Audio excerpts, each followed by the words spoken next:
Quiero. Vean esto, oigan. Vean. 서울도 아니고 부산도 아닙니다. 오늘 소개할 외국인이 한국에서 찾아낸 장소는 외국인들이 잘 모르는 숨겨진 두 도시인데요. 멕시코 출신의 여행 유튜버 아나는 전 세계 수십 개 나라를 돌아다니며 현지인들도 모르는 명소를 발굴하는 것으로 유명한 크리에이터입니다. 그런 그녀가 한국에 와서 포항과 경주를 선택한 것인데요. 과연 포항과 경주는 그녀의 기대에 부응했을까요? 첫 번째 목적지는 포항이었습니다. 아나가 포항에서 가장 먼저 찾아간 곳은 스페이스워크였는데요. 롤러코스터 모양의 거대한 철제 구조물이 하늘을 향해 뻗어 있는 이 조형물은 낮에도 충분히 인상적이지만 밤이 되면 완전히 다른 모습으로 변합니다. 온통 흰빛으로 빛나는 조명이 밤하늘을 수놓는 장면에서 아나는 멕시코에서 이런 공공 조형물을 본 적이 없다며 입을 다물지 못했습니다. 멕시코의 경우 이 정도 규모의 설치 예술 작품은 대형 미술관이나 유료 전시관에서나 볼 수 있는 것인데 한국에서는 그냥 바닷가 공원에 무료로 설치되어 있다는 사실에 두 번 놀랐다고 하는데요. 사실 이건 포항만의 이야기가 아닙니다. 한국은 전국 곳곳에 이런 공공예술 설치물들이 무료로 개방되어 있는 나라입니다. 지방 소도시에도 수십억 원을 들인 조형물이나 조명시설이 시민 누구에게나 열려 있는 것이죠. 이 자체가 외국인들 눈에는 믿기지 않는 광경입니다. 게다가 밤늦게까지 운영되는 야간 조명까지 더해지니 낮과 밤이 전혀 다른 풍경을 선물하는 셈이죠. 아나는 이 스페이스워크 하나만으로도 포항에 올 이유가 충분하다며 부산 여행과 하룻잠을 내서 함께 방문하기를 강력히 추천했습니다. 다음 날 아침 아나는 포항의 또 다른 명소로 향했습니다. 바다에서 솟아오른 거대한 조형물 바로 포항 호미곶의 상생의 손이었는데요. 파란 하늘 아래 잔잔한 바다에서 솟아오른 조형물의 모습은 어디서 찍어도 그 자체가 작품이었습니다. 아나는 10점 만점에 10점이라는 말과 함께 조형물 하나만 있을 거라 생각했는데 주변 전체가 볼거리로 가득 차 있어서 예상보다 훨씬 만족스러웠다고 했는데요. 실제로 이 조형물은 한반도의 최동단에서 새해 첫 해가 뜨는 것을 기념하기 위해 세워진 것인데 단순한 포토존을 넘어 한국인들에게 특별한 의미를 가진 장소이기도 합니다. 수상 오토바이 체험까지 즐길 수 있는 이 장소는 사진 한 장만 찍고 돌아서기엔 너무 아까운 곳이었습니다. 아나는 이곳을 포항에서 가장 잘한 선택이라고 했는데요. 찾아가는데 차로 45분이나 걸렸지만 그만한 가치가 있었다는 말을 남겼습니다. 그리고 포항의 마지막 코스는 노란 유채꽃밭이었습니다. 눈이 닿는 곳 어디까지나 펼쳐진 노란빛 물결 앞에서 아나는 두 팔을 활짝 벌린 채 한참을 서 있었는데요. 봄이 되면 온 들판이 노란색으로 물드는 이 풍경은 한국인들에게는 매년 찾아오는 익숙한 계절의 모습이지만 멕시코에서 온 아나에게는 살면서 처음 보는 규모의 꽃밭이었습니다. 제주도의 유채꽃밭이 워낙 유명하지만 포항에도 이 정도 규모의 꽃밭이 펼쳐진다는 사실은 한국인들 중에서도 모르는 분들이 꽤 많은 것이 사실이죠. 한국의 자연은 도시의 화려함과는 또 다른 방식으로 사람의 마음을 흔들어 놓는다는 것을 이 장면 하나가 조용히 증명하고 있었습니다. 포항 일정을 마친 아나는 버스를 타고 경주로 이동했습니다. 포항에서 경주까지 15분 간격으로 버스가 운행된다는 사실에 아나는 한국의 대중교통 인프라에 다시 한번 감탄하는데요. 멕시코에서 두 도시간 이동을 계획하면 교통편 자체를 찾는 것부터가 일이지만 한국에서는 그냥 버스 시간표를 확인하고 타면 된다는 것이죠. 심지어 배차 간격도 짧고 정시에 출발하고 정시에 도착합니다. 교통 시스템 하나만 봐도 한국이 얼마나 꼼꼼하게 설계된 나라인지 저절로 느껴집니다.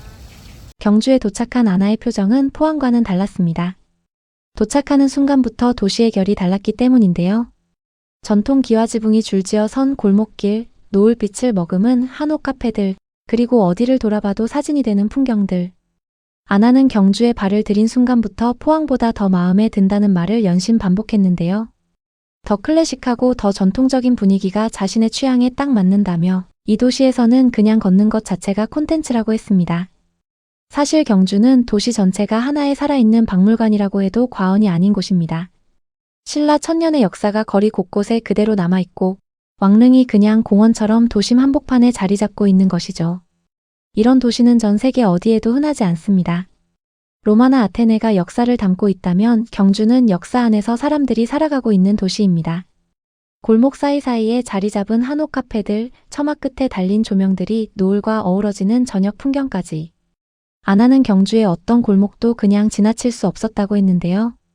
어디를 찍어도 인스타그램 게시물이 된다며 이곳은 눈보다 카메라 렌즈로 보면 더 아름다운 도시라는 말을 남겼습니다. 특히 경주 한옥마을 골목길은 단순히 예쁜 것을 넘어 수백 년의 시간이 멈춰있는 듯한 고요함이 있었는데요. 현대식 카페 간판조차 한옥 처마 아래에 있으면 자연스럽게 어우러지는 것이 경주만의 독특한 매력이라는 것을 아나는 황리단길을 걸으며 경주의 매력에 푹 빠졌다고 합니다. 그런데 경주에서 아나를 완전히 사로잡은 것이 따로 있었습니다. 바로 금박 아이스크림이었는데요. 24캐럿 순금을 아이스크림 위에 얹어주는 이 가게는 가격이 고작 8,300원이었습니다. 아나는 진짜 금이 맞냐며 거듭 확인하더니 한 입을 베어 물고는 값비싼 맛이 난다며 웃음을 터뜨렸는데요. 이 말이 단순한 농담이 아닌 것이 멕시코에서는 24캐럿 금박을 쓴 어떤 음식이든 가격이 이 정도라는 것은 상상조차 할 수 없기 때문입니다. 한국에서는 이런 특별한 경험을 10,000원도 안 되는 가격에 누릴 수 있다는 것이죠. 아나는 이 아이스크림 하나로 경주가 더 특별한 도시로 기억될 것 같다고 했는데요.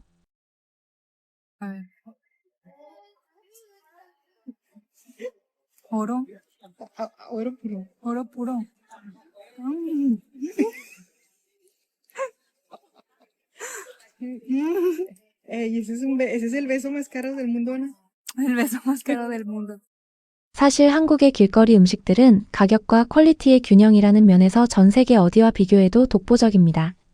관광지 한복판에서도 합리적인 가격에 이런 경험을 제공한다는 것 자체가 한국이 여행자에게 얼마나 친절한 나라인지를 보여주는 대목이죠. 밤이 되자 경주의 진짜 얼굴이 드러났습니다. 황금빛 조명이 수면에 반사되며 만들어내는 야경은 단순한 관광지의 풍경이 아니었습니다. 수백 년의 역사를 가진 건물이 현대의 조명 기술과 만나 전혀 이질적이지 않은 하나의 장면을 만들어내고 있었는데요. 이것이 한국 도시들의 진짜 힘입니다. 전통을 허물지 않고 그 위에 현재를 얹는 방식. 과거를 박물관 안에 가두지 않고 일상 속에 살아 숨쉬게 만드는 방식. 그래서 경주의 야경은 화려하면서도 어딘가 깊은 품격이 있습니다. 아나는 이 야경 앞에서 한참을 움직이지 않았다고 하는데요. 사진을 찍는 것도 있고 그냥 바라만 보게 되는 풍경이었다고 했습니다. 영상의 마지막 아나는 이렇게 정리했습니다. 경주는 이제 자신이 한국에서 가장 사랑하는 도시 중 하나라고. 포항도 충분히 매력적이지만 경주는 단순한 관광지를 넘어 살고 싶다는 생각이 드는 도시였다고 했는데요. 그리고 한국을 처음 방문하는 사람들에게 서울과 부산만 보고 돌아가지 말라는 당부도 잊지 않았습니다. 한국은 어느 방향으로 발걸음을 옮기더라도 새로운 발견이 기다리고 있는 나라이기 때문이라고요. 한국은 서울과 부산이 전부가 아니었습니다. 포항이 있고 경주가 있었습니다. 스페이스워크의 야경, 바다에서 솟아오른 손, 노란 유채꽃밭, 금박 아이스크림, 한옥 골목의 노을. 우리에게는 너무 익숙해서 그냥 지나쳤던 이 모든 것들이 멕시코에서 온 한 여행자의 눈에는 평생 기억될 장면들로 새겨졌습니다. 한국은 서울 너머에도 발길이 닿는 곳마다 감탄이 기다리고 있는 아직 세상이 절반도 발견하지 못한 나라입니다.